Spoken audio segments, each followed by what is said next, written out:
Here with us now, the chair of the Florida Democratic Party, Nikki Fried, who has spoken out against creating a DOGE task force in the state. Shocking.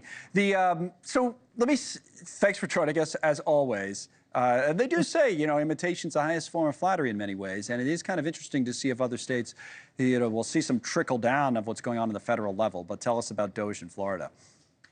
Yeah, first of all, again, thank you for having me on. And here is why I'm laughing at Ron DeSantis.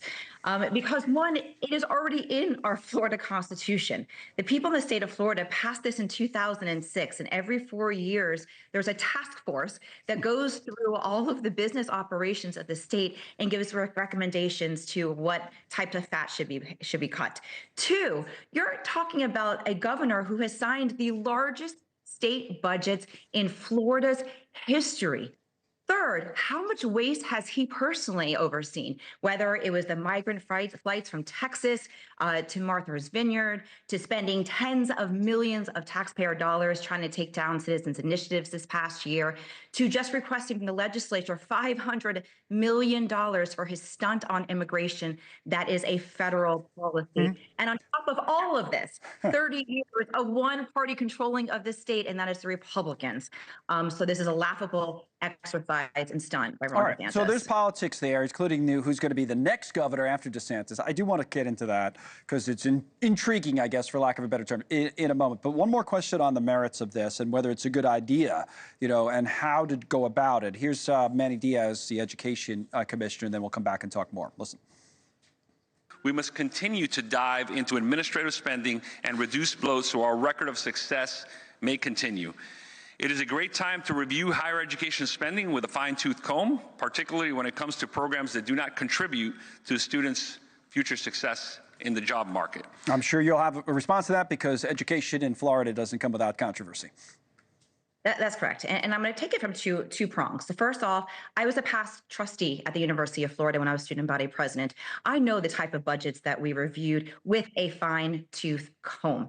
That's first of all. Second of all, every one of these trustees outside of student body president since 2001 have been appointed by Republican governors.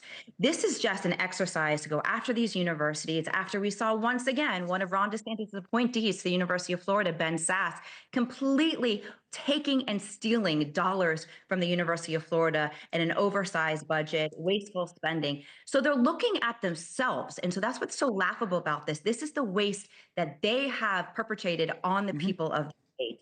And so I welcome the DOGE committee because I know what they're going to find. They're going to find 30 years of Republican fat in our budget, special interest projects, and projects that they had to go home with to get reelected. But as you know, they keep winning and winning by, in many cases, wider margins statewide. You've been elected statewide in Florida, but not many Democrats have in the last, decade or so. And you say, as you say, it goes back even farther than that. And the discussion we're having now is not, a battle between a Democrat and a Republican for governor. It's about the intrigue within the party. Is it going to be Byron Donalds? Is it going to be the First Lady, Casey DeSantis? That's the conversation in Florida right now. Or is there something else?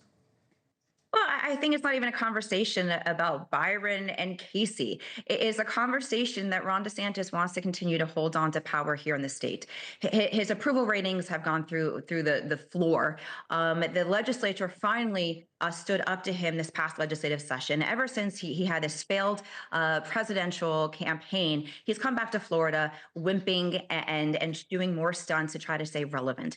So that's what the argument and the conversation is about can Ron DeSantis continue to hold on to power in the state of Florida, or is it the fact that people are tired of what we call the DeSanti, of what they have done to the state, the bullying of the people of the state, including fellow Republicans. People are tired of this But the nonsense. real power broker in Florida is the president, right? That's his residence, and he's behind Donalds. That's his guy. Yeah, I mean, look, we have been saying for the last 2 years that Florida has been the lab rats of Project 2025, and the seat of power has, in fact, moved from Washington, D.C. to Mar-a-Lago. You've seen Republican after Republican in the state of Florida being swept up into the administration, supporting for people like Byron, who has done nothing besides kiss the ring for the last few years, has done nothing to advance the interests of the people of the state. And when the Oppo book comes out on Byron Donalds, everybody who's gotten behind him will be running to any other direction than behind him. Yeah, Thanks so much for watching. Just go to joinnn.com to find News Nation on your television provider. And don't forget to click the red subscribe button below to get more of News Nation's fact-driven, unbiased coverage.